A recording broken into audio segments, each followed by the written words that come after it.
let's move on to the NLCS between the D-backs and the Phillies. The Okay. D-backs they've been playing 100-win game baseball the last little bit of the season, certainly in the postseason they have. And then the Phillies could, like, if this was a lifetime and you were like, and you if we were looking at a person and it was over a person's lifetime and we were like, that dude's in his prime. That's how the Phillies feel right now. Yeah. So they're 37. To me. They're 37. Yeah. But how do you argue with that? Honestly, they've got the only thing that is slipping for them that I can see is Real Muto's defensive capabilities have slipped just a hair, and because he's not throwing guys out like he used to, and his the shortstop position is just a hair weaker. And if you want to talk about Kyle Schwarber. Three true outcomes, right? Kyle Schwarber's the gray hair on this dude's head or whatever, right? It's distinguished, and we are not sad about it, but it's the sign, you know? Yeah, you might be right about that. Yep. But this is the thing that's funny about this team too, is that like Nick Castellanos, like I said before, is otherworldly right now. That dude is playing at another level and just cannot and won't be stopped. I saw a list today where somebody ranked was it everybody in the postseason, the top 40 players in the postseason, and Bryce Harper was ranked number 40. And I was like, really? I don't think that's right, because October Harper is a completely different animal, right? Like way. It is insane the level he goes to in October. And I mean, it's like Nick Castellanos right now, and Bryce Harper, all he needed was a little, and I don't want to say all he needed was a little bit of motivation, but a little bit of extra motivation, I think, took him into his next gear. He really took it out on the Braves. Any frustration or angst that he was feeling toward what Orlando Arcia had said. Yeah. But, and this is the thing. Like, I would love the D-backs to win because I want to go to a World Series game, right? Right. Of course. But man, I don't know. I don't know how they do it. The Phillies are playing so good right now. Can they do it? Yes. How? Beats me. It'll have to. Their pitching will have to go.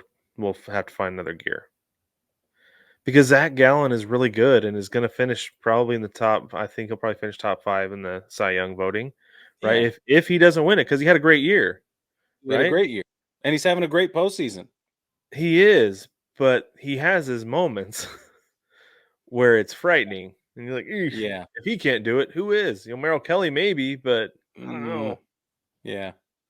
So that's the worry, is that can their pitching withstand the potential barrage of the Phillies offense? I don't know. I don't know either. And I think I think when you, let's see, what's the guy's name really quick? Ranger Suarez, Super Duh, is dude's a beast, man. Brig, the thing about Ranger Suarez is that all year long, I was just like, okay, he's gonna fall off eventually, right? Like he's not gonna continue to be the guy that he has been, to the point, Brig, that if he was pitching and I was putting together a parlay, I would bet against the Phillies. Right. I lost a lot of money to Ranger Suarez having really good outings. Yeah. I think that when you talk about, okay, the first thing I want to say, I got to go back to Bryce Harper, because you're absolutely right about Nick Castellanos and Bryce Harper. But if we're going to compare Christian Walker to Bryce Harper, just a position by position breakdown, because we have to, right? You have to think about it in those ways. And I think that Christian Walker, I've been saying, is an unsung talent for I don't know how long. I really like Christian Walker. His defense is terrific. Like, it just is terrific. Gold Glove caliber. He finally got a Gold Glove. Certainly is an all-star caliber player. defensively. It's his offense that is not as elite as you'd want it to be. Bryce Harper, He can go on streaks where he's right? hitting really, really well, but the opposite of that is not good. But Bryce Harper is a monster at the plate, just an unbelievable, like otherworldly monster at the plate, especially in the postseason. And what he leaves to be desired at first base defensively is not enough for me to offset what Christian Walker brings to the table, and might diminish on the other side offensively, right? That you might lose. So if we're looking at position by position and we're looking at certain like inconsistencies and where are they uneven, that is the biggest disparity for me, is how uneven they are at first base. I could see that. Yeah. So I saw this on Instagram. I think it was today. Somebody's asking Bryce Harper about how how he's able to stay so calm in the big moments and not get nervous about it. And he's like, "You kidding me?" He's like, "I dropped out of high school at 16, got my GED, and went and played JUCO ball." Yeah. He's like, "My whole family was counting on me making it because they thought I could, and the financial, like, I don't want to say repercussion, but the financial benefit of that was going to be immense for my entire family." Yeah. He's like, "That's where the pressure is." He's like, "I've made it. There Yeah. is no pressure. This is fun." And the Right. fact that that dude doesn't feel any pressure in the postseason, despite everybody like, Harper's got to win a World Series, Harper's got to da da da, Harper's got to da da da. Still, like, he's like, "No, this is fun. Like, Yeah. I'm loving this right now." The fact that he can go out and do that in the postseason speaks volumes to his ability. Yeah. I think that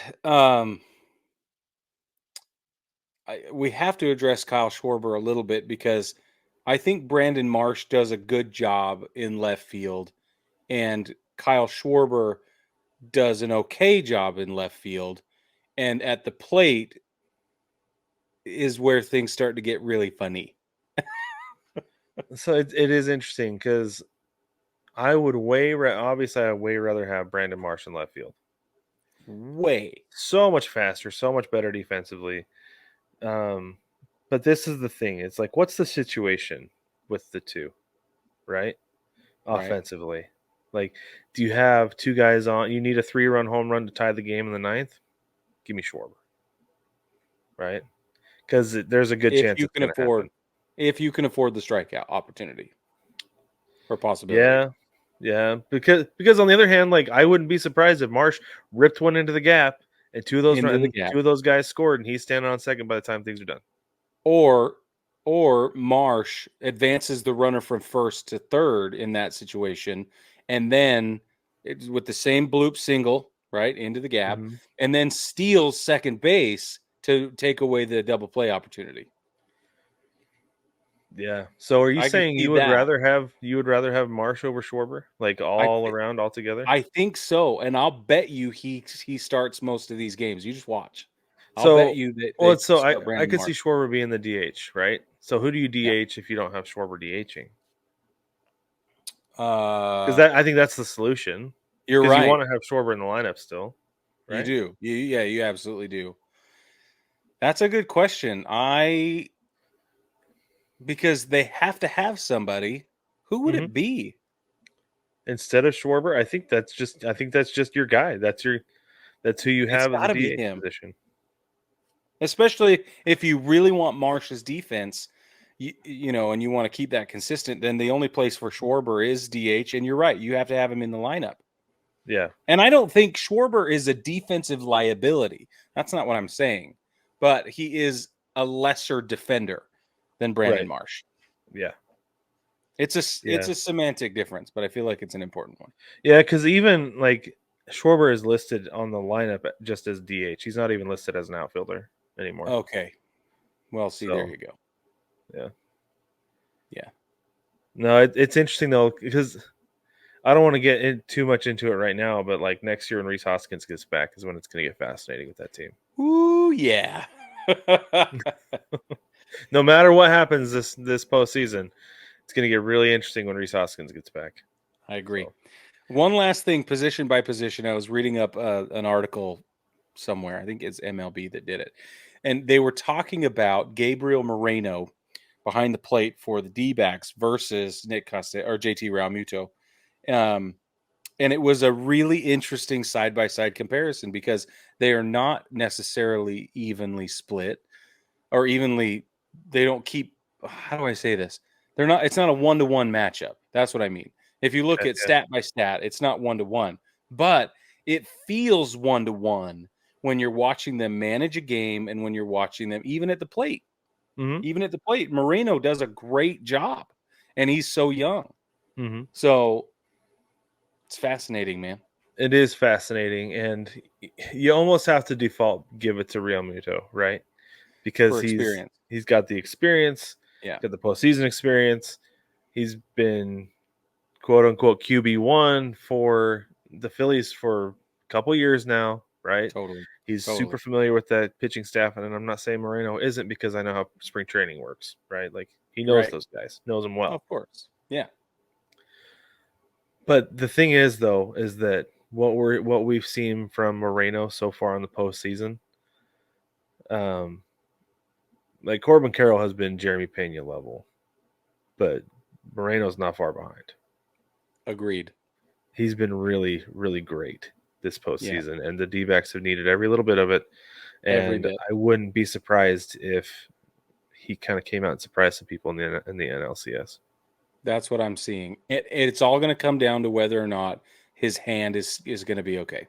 Mm-hmm. Yeah, I'm honestly shocked he didn't get a concussion when he got hit by that bat Same. because it Or sure did seemed he like. and they just let it go? I don't know. Well, if he did, it doesn't seem to be affecting him because he's still It's playing true. really well since He's then. he is So playing really well.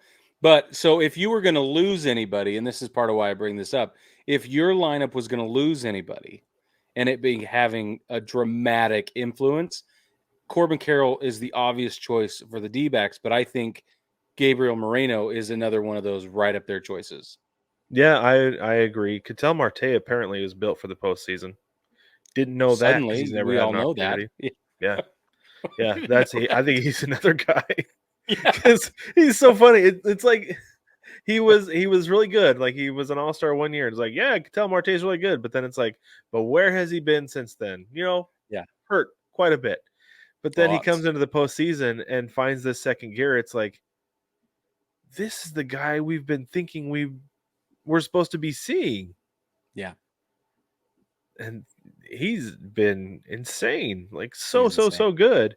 And Yeah. I could not be happier for the former Mariner because Correct. this is how I want him to play every day as a Phoenix local. Yep. Now, on the other side with Philly, if they're going to lose anybody and have the biggest impact, I'm going to say Bryce Harper. Most Just likely. Yeah. position players. Just position players. Did you Not. see what happened with his elbow the other day at first No, base? tell me. Yeah, so there was a collision. I can't remember who it was. Somebody ran into his right arm, and that's the one he Oh, had Tommy John on. yeah. I believe. Yeah. Yeah, and it didn't look good, but it sounds like things are okay. That's So, good. yeah, yeah, I think it was it Alec Baum, I think was the one who like came over and like had to like hold him up because he was in so much pain from what happened. And probably scared as well, right? Like not this again. But yeah, it was kind of a moment where there's a little collective breath between anybody looking forward to the Phillies advancing. Yeah.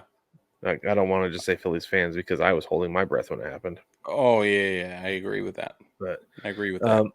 I think Harper is one guy they can't afford to lose. Right now, you can't afford to lose Nick Castellanos. Not that bat. There's nobody who can No, replace him. nobody.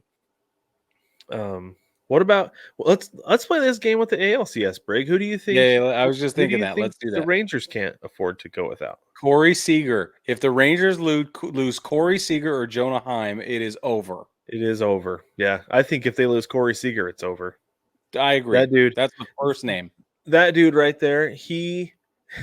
If Otani was not breaking records and doing something we hadn't seen ever before every single day, Corey Seager would be the MVP. And you know what? He might be because he finished the season.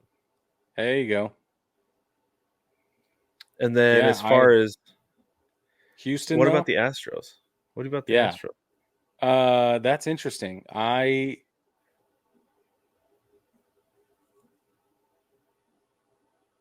I don't know, That's Brad. that's the thing that's crazy about this team is they're so deep. They are. If They they can move if a they lot of guys lose around. if they lose Jordan Alvarez, they miss out on almost a guaranteed extra base hit in the seventh, eighth, or ninth inning whenever he's going to come up. Yeah. But they have enough guys in that lineup who can jump in and fill in for those total bases that Yeah. I think there's enough experience on that roster that they say, okay, and they kind of take the money ball approach, right? Okay, Hmm. today Jordan was probably going to have 3 total bases. Who's going to step in and get a double and a single? Yeah. And they can probably do it. Really good offensive team. Yeah. No doubt. And I'm not saying that they're guaranteed to win because they're so deep, because I still think the Rangers are going to take this series, but Yeah. I don't know that they would miss him as much as it feels like they would miss him, because they Right. were missing him quite a bit this season and they managed to make it work. Bingo. And that's what I think is interesting is I haven't watched the Rangers position players injury shuffling throughout the season.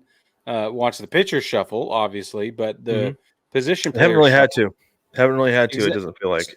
So it feels like I don't have enough leg to stand on with that. But with Houston, we do know what it's like to watch their IL rotation a little bit, and we do know that it's going to be just fine. So that is an interesting factor going in because not only do they have depth, but they have depth that they're used to using and Mm-hmm. succeeding with.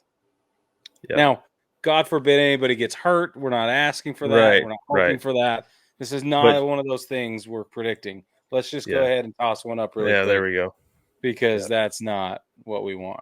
Yeah. But I do think those are interesting questions.